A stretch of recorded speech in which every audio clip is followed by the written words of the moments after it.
Yeah, hello everybody. I'm going to just do a little video on how I skin weasels.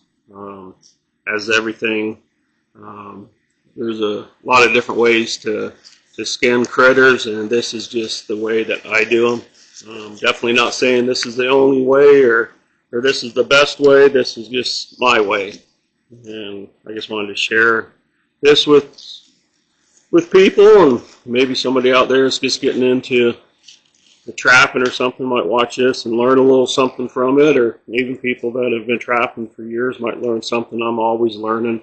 I started trapping when I was 5 years old with my dad. I'd go out with him, watch what he was doing, help him out in the fur shed, skinning, stretching stuff, and um, I really like doing it. I've been doing it for quite a few years, and hopefully I'll be doing it for quite a few more years. So I went out today and checked a few traps.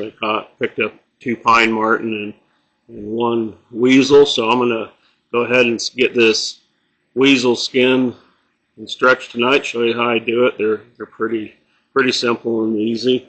Um, I always wear gloves. You never know what these critters have been into. So I'd use a knife for just a little bit on these small ones, and then I do a lot of pulling and stretching, so I'm going to try to angle this down a little bit and get more of the critter than me in it. And so I just kind of start right by the butthole and make an incision, go up right up the back of the leg, all the way up past the ankle to the foot.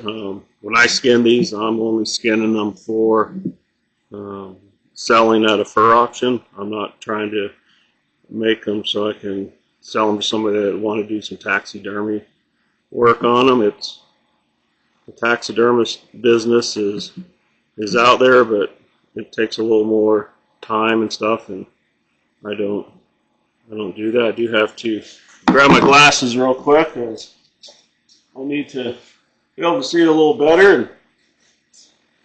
So I've got the back of the legs split up. I don't know if you can see that very good, but I've actually made a slit up both back legs to the feet, and I'm going to do the tail. So I just start right above the butthole on the tail and try to go right up the middle of the tail and just split it open and just underneath the hide.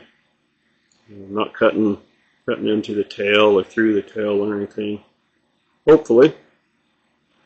So yeah, when I first started, I'd watch my dad do stuff and learn from him, and he taught me a lot of stuff. Then I started trapping on my own, and while I was out with him, and then once I got to the age where I could trap by myself, I was always out trapping, hunting, or fishing, and that's part of the outdoor life here in Montana, is doing all that fun stuff. So yeah, so I got the tail split open, the fur pulled away a little bit. So now I just grab one of these legs where I've split it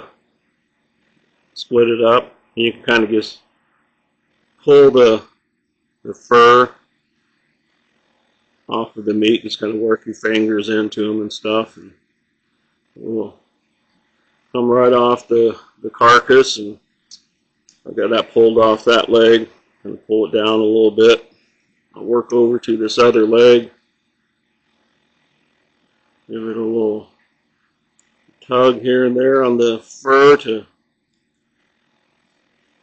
peel the meat away, and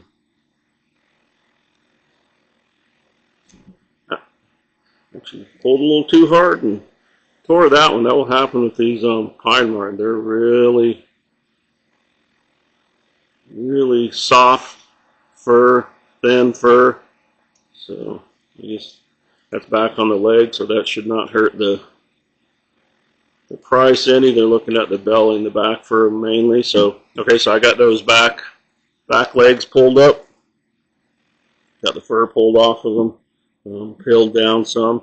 So now I'm just gonna make a little slice right through where the right in front of the butthole, so I can start the tubing of it. So when I'm skinning these, I don't skin them like you would say like a deer, where you cut them up the belly and fillet it open. It's kind of pulling it off, kind of like a sock, like you pull your sock off. So I made a incision there, and this here's another little male. I've got about 25 to 30 weasels so far this year, and out of that I've probably caught 2 or 3 females. The rest of them have all been males. It's kind of strange this year how I'm catching so many males, not doing anything different, just luck of the draw, I guess. So these things do have a little, I guess it's like a scent sac, glands around the anus, so I'll be real careful with that and not try to cut those or squeeze those. Actually, afterwards I'll cut them off and save them and make a little lure attractor out of them for next year. So try to be careful right around the butthole. So alright, so I got the legs done.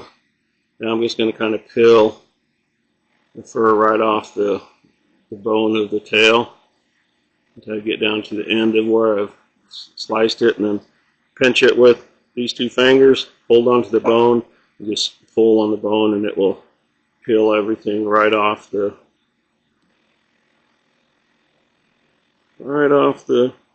tail most of the time. This here's going to be a little finicky, but there we go. Pull that one right off. That happens sometimes, you know. Things will happen, so I actually pulled the end of the tail off. You know, that will happen from time to time. You won't get everything perfect every time. We try to, but things do happen. So now I'm just kind of pulling the fur down off the body. I kind of look at it as basically the same way you pull your sock off. It's turning everything inside out. It's coming off like a tube. Get down to the front legs. These I don't even have to worry about doing any cutting on. I just get my finger underneath them, pull them, and the fur will pull right off. There's that one. And this one over. The same thing with it. Pull a little bit more on the head, get it down to the ears. And I can kind of see where the ears are at, so I'll make a little slit there to cut the ear cartilage to get the ears to come with the fur. A little more of a pull.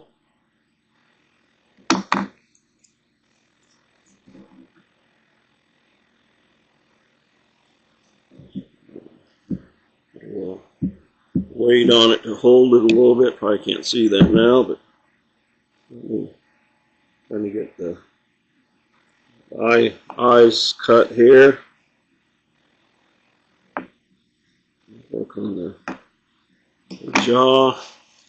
Usually set something on it to kind of hold it so I can pull a little bit on it. So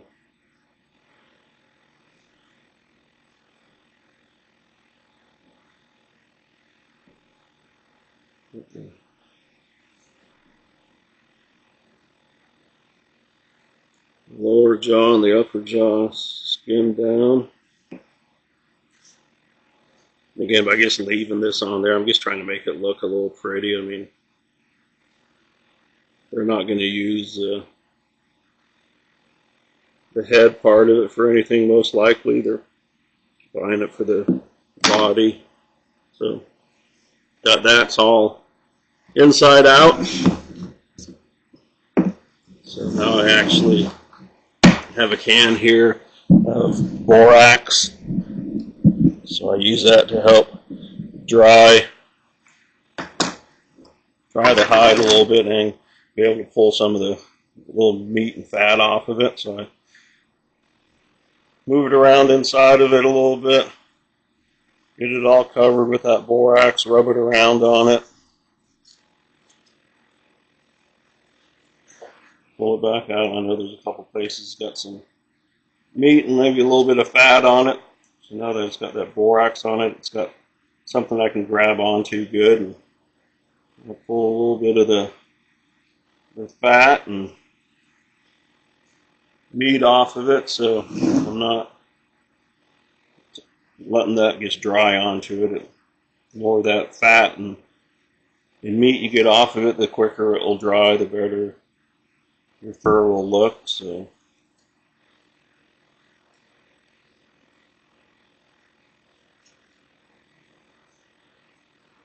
when I go to a lot of fur events and stuff, seminars, different things, and learn different things over the years. Even though I've been doing this for many years, I can always learn something, pick stuff up from other people I know and follow on different social medias and stuff. So there's always, to me, there's always something to learn. Um, always willing to try something new. So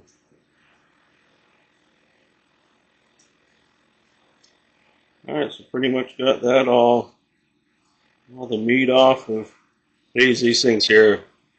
The weasels, the pine martens, they're real easy. They don't have a lot of meat and fat that gets left on the hide, so that's real easy. So got that part done. Now I'm gonna flip it, since it's pretty.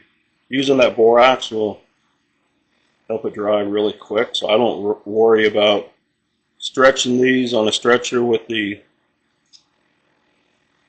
flesh side out first.